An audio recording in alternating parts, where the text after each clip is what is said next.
Hello, I'm Anjana Gadgil and welcome to a very special South Today. It was on this day 40 years ago that the Falklands conflict ended. After Argentine forces invaded, a task force was sent to defend the island, and this map shows the 8,000-mile journey from the UK all the way to the Falkland Islands in the South Atlantic. 30,000 people made the journey, many never returned. So many lives were changed by what happened in just a few short months in 1982. And tonight we'll hear a handful of personal stories from those affected by the conflict. We're here in Falkland Gardens in Gosport, a space dedicated to the role this area played during the conflict and on the edge of Portsmouth Harbour, from where so many people left to fight. The Falkland Islands, known as the Malvinas by Argentinians, weren't well known to Brits in the early 80s. Well, they're somewhere in Scotland. They're near France, you know. Got a feeling it's something to do with Denmark. They're off South America. That's right. That all changed when Argentina invaded. Bargaining Britain wouldn't respond. They were wrong. The government has now decided that a large task force will sail as soon as all preparations are complete. Ocean liners and ferries were hastily converted into troop carriers, joining military ships in a task force sent to the South Atlantic.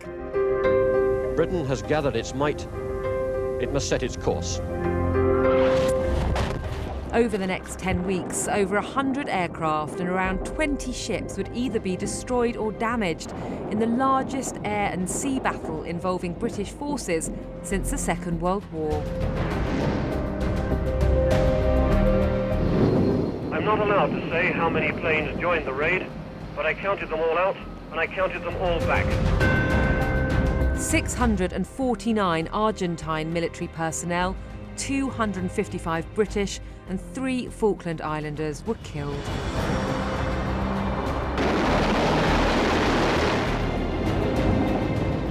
But on the 14th of June 1982, against the odds, British forces prevailed. It ended with Argentine soldiers flinging down their weapons in surrender.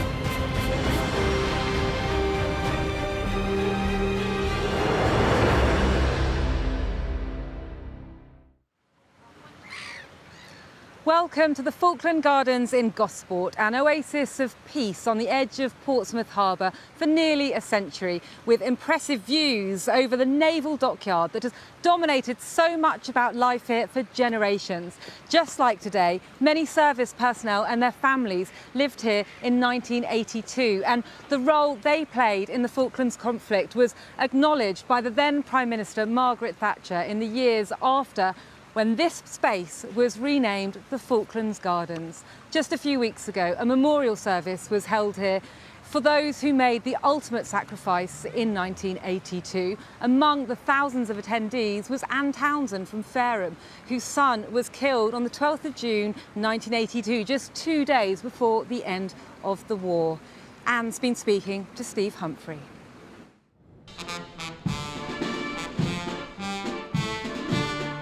I thought it was really heartwarming. There were so many people there and so many veterans. And I thought, what a fitting tribute to the fallen. The names of all of those who lost their lives in the Falklands were read out at the Gosport Parade.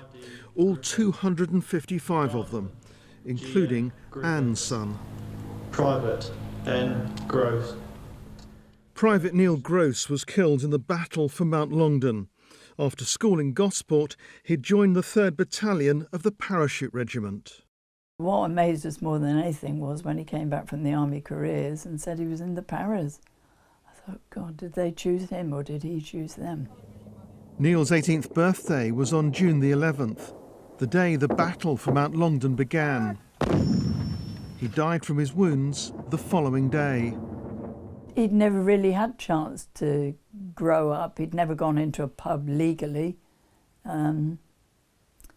He was a very dedicated soldier. Along with all of the other military units who were involved in the conflict, 3 paras deployments from their base at Tidworth on Salisbury Plain to the Falklands had been rapid. The camp was so busy, it was crazy. I've never seen it so busy. People were running around, getting stores, getting this. It was manic. Got stuff loaded onto the ship, the Canberra, SS Canberra, and then we're on board. Suli Al-Haji was also a private in 3 Para. Going to war, fighting with your mates, that was a good place to be in. I know it sounds odd, a good place to be in because you're going with your mates. Suli remembers that the Argentinians had well-prepared defensive positions on Mount Longdon. In total, 23 British soldiers were killed in the battle. It was chaos. Some of our management, if you like, corporals and that, were taken out, and it was like the privates were like saying, right, let's go left and right. We just did what we were trained to do. It was on the 14th of June 1982 that Anne was told that her son, Private Neil Gross, had died. It was the day of the Argentinian surrender. We had the television on and there was the white flag flying over Stanley, and I thought, Christ, how ironic that it was so near the end. In the summer of 1982, news of the end of the conflict came as a huge relief to everyone involved and to people across the country. Marvellous forces, every single one of them. Strangely enough, although people could well argue with me, I really admired Margaret Thatcher for the stance that she took and her determination. Suli went on to be promoted many times, eventually rising to the rank of Lieutenant Colonel. He still has vivid memories of the battle on Mount Longdon. I got blown up a couple of times, but I didn't get wounded. So yeah, it's bloody hell. And it haunts me to this day. Neil Gross and 3 of his close friends were just 17 years old when they were sent to the Falklands. Only one of the 4 survived the battle on Mount Longdon. Here in the Falkland Gardens, there are a number of plaques, statues and memorials to those who served in the conflict, including this bench dedicated to the memory of Private Neil Gross, a quiet place to reflect on the loss of the life of someone so young, so far away from home. And it was that distance that really made communication so difficult. Once the ships had left the harbours, there were no mobile phones, there was no internet, there was no way for people to stay in touch with their loved ones back at home. And for those people back at home, the evening news bulletins became essential viewing as a way of finding out what was going on in the South Atlantic. Sarah Farmer has been speaking to a couple who are now based in Swanage in Dorset about how they coped with being separated by 8,000 miles. Steve and Nicolette Churchill were married in January 1982 and moved into married quarters in Portsmouth. After a 3-day honeymoon, Steve, a radar operator on HMS Antrim, was back at sea. I was just 23. We were going away purely on an exercise down in the Mediterranean, and we got told that the Falklands had been invaded. We're told to replenish and head south. There wasn't any communication like there is these days. All mail was vetted, wasn't it? On and off. He just said, "You've probably worked out where I am by now." We thought, oh, we'll go down there, we'll fire a few shots or something and it will all be over. When we actually got down there, and then later on when the Sheffield was hit, and your mind completely changes.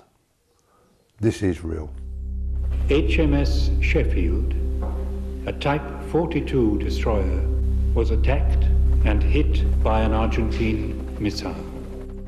At home in Portsmouth, Nicolette spoke to South Today. I saw a missile and it literally went into the centre of the ship and just blew the whole lot up, and that scared me.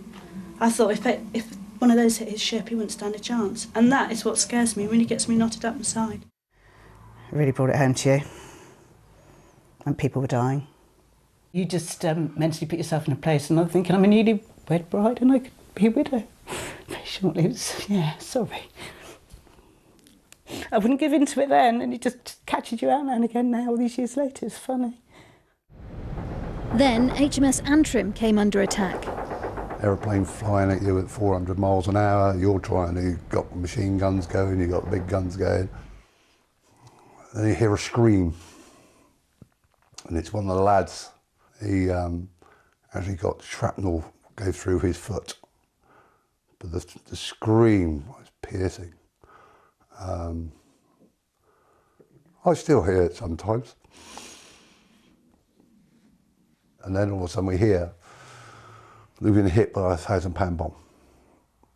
It hasn't gone off. And it's lodged itself in the after toilets, after heads. If that bomb had gone off where it was, it would have just taken the whole ship out. The ship's company evacuated all up onto the forecastle while we lifted the bomb out. Gently lifted it over the side and dropped it into the water under darkness. HMS Antrim was damaged but remained operational. Then on the 15th of June came good news. The alarm went off 9 o'clock this morning and the radio came on and it was the news, and I just literally woke up to the Argentines have surrendered. And like me, I was out of bed, I was dancing around the flat, I was singing, and our neighbour, she came and knocked on my door, she said, "Are you all right?" And I said, "Yeah." She said, "I thought you'd finally gone mad." I said, "No, I'm so happy." I remember standing in the kitchen of the quarter, literally just yelping for joy. It was just a relief. These were the scenes in Portsmouth as the task force, including HMS Antrim, returned home. But Steve wasn't on board. He'd been granted leave to fly home early for Nicolette's 21st birthday. Their reunion took place at RAF Bryce Norton. I remember seeing him coming down this corridor and these guys who were guarding it, they were in my way. And I was there. And I just remember sort of throwing myself on you, really. Just want to be able to hug and hold. Yeah, that was all we wanted to do, really. Have a nice cuddle and a kiss. Steve and Nicolette, just one example of the thousands of families who spent much of 1982 separated from their loved ones. You're watching a special BBC South Today marking 40 years since the end of the Falklands conflict. We're live in Falkland Gardens in Gosport, overlooking Portsmouth Harbour, from where so many people made the 8,000-mile journey to the South Atlantic. There have been a number of ceremonies across the south to mark the end of the conflict, including along the coast in Southampton. And these are just some of the emotional scenes when ocean liners that had been requisitioned by the government to transport equipment and troops set sail from the port to support the task force.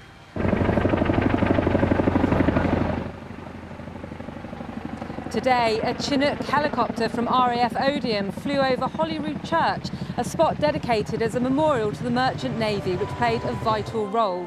A service was held there, led by the Bishop of Southampton, before the St Andrew's Pipe Band led a parade, accompanying veterans and service personnel from 17 Port and Maritime Regiment based at Marchwood.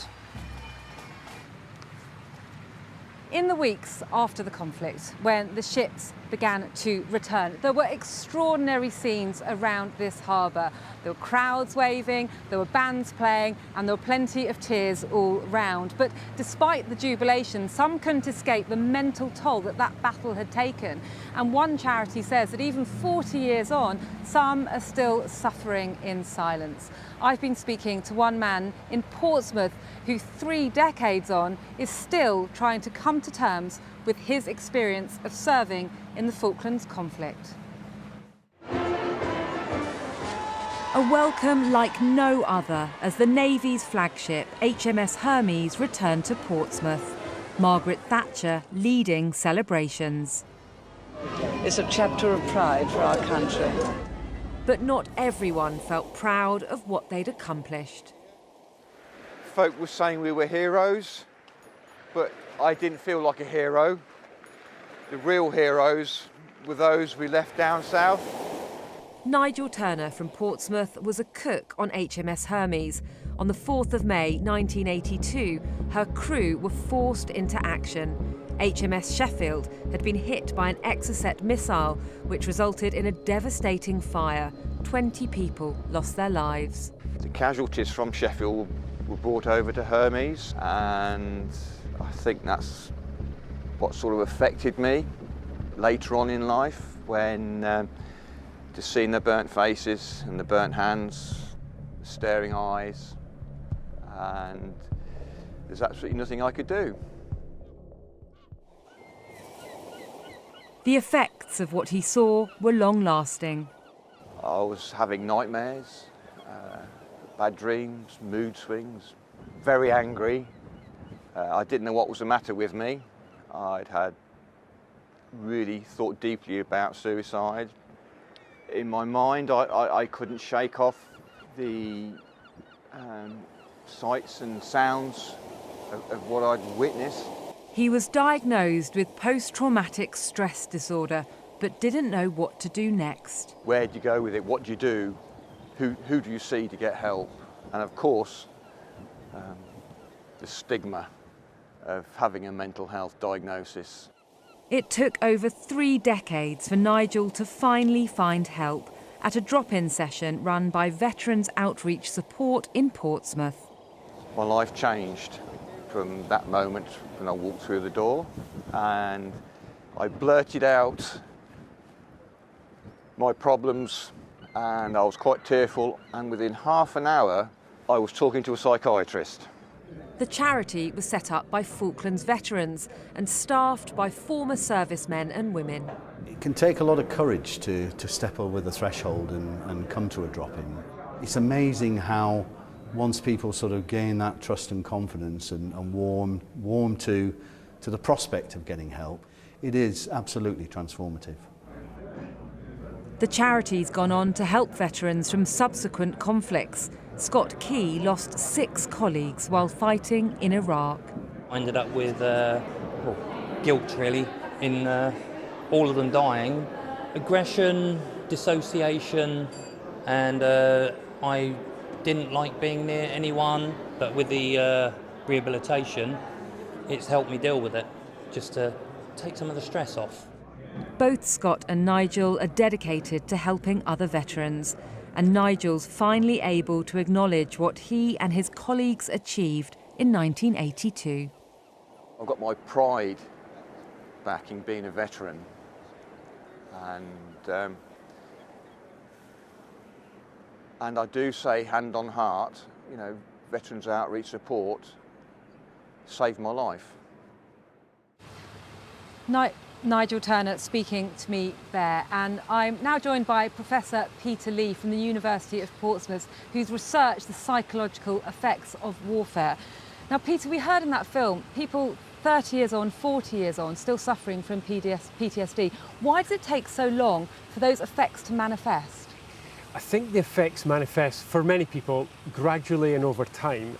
And as they do, they learn to adapt. It becomes part of who they are, part of their character, part of their experience.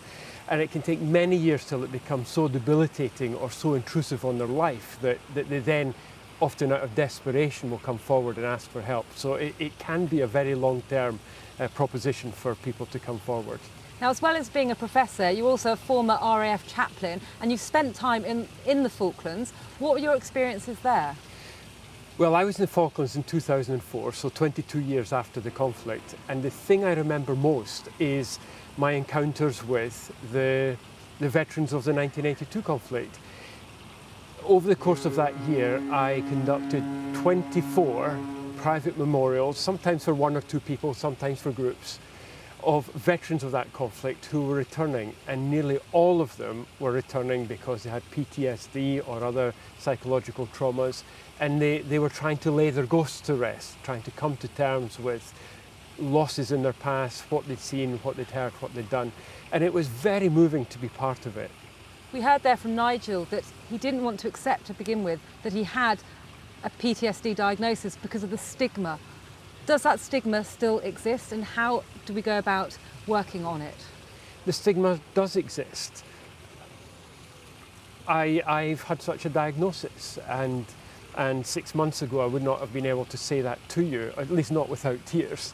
And I had to come to terms with the fact that events from my past had affected me, and I went and I sought help.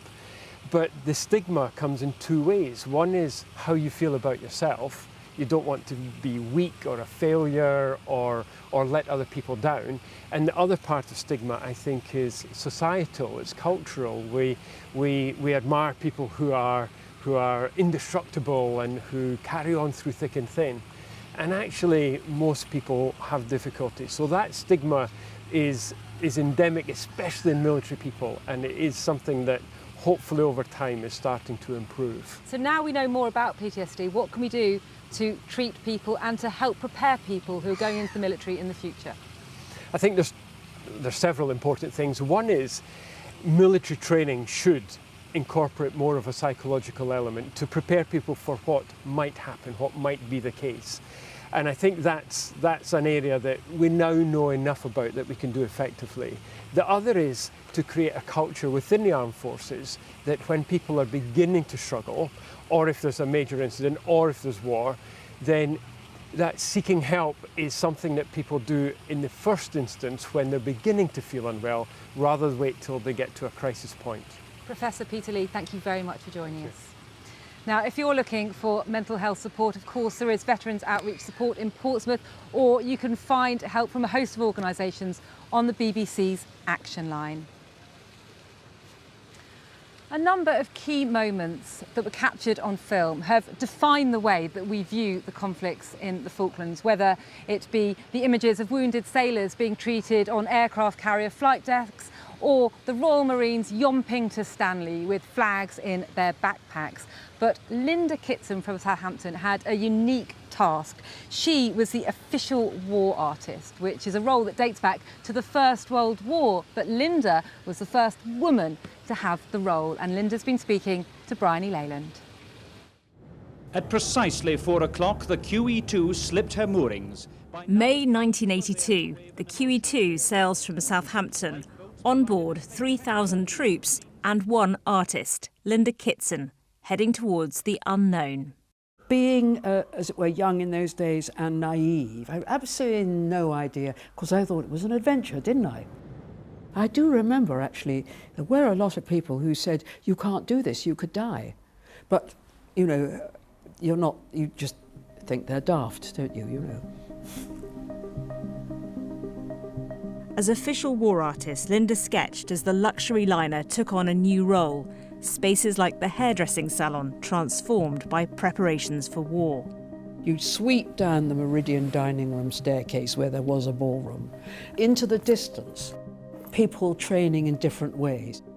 I was always scared of jeopardising what was going on, you know. I was rather self-conscious that you're the only one with a satchel and a sketchbook.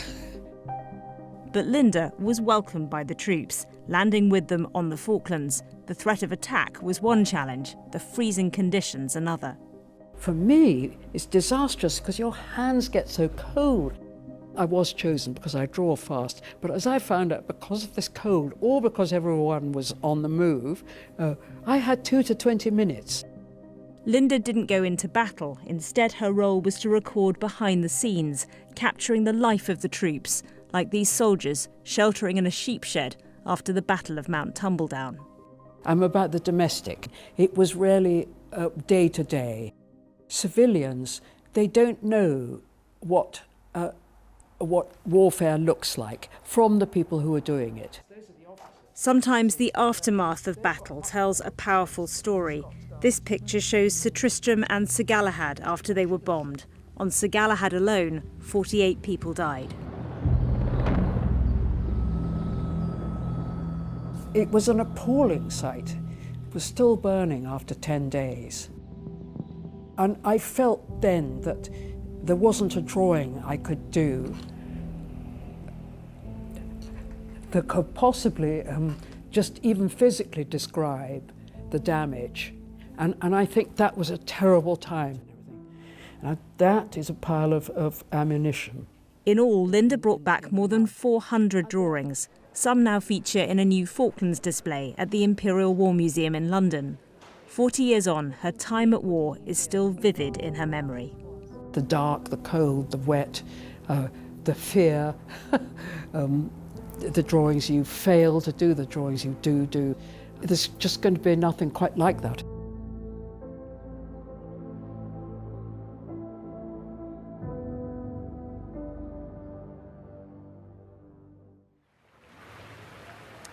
very different perspective, and the Imperial War Museum continues to commission artists to cover more recent wars, including Bosnia, Iraq and Afghanistan. Now, we've only had time to hear from a handful of people tonight involved in the Falklands conflict, but it's experience that all of those involved will never forget. Now, Alexis will be here shortly with the weather forecast, and all will be back with a regular bulletin at 10:30. But for now, from Gosport, from all the team, good night.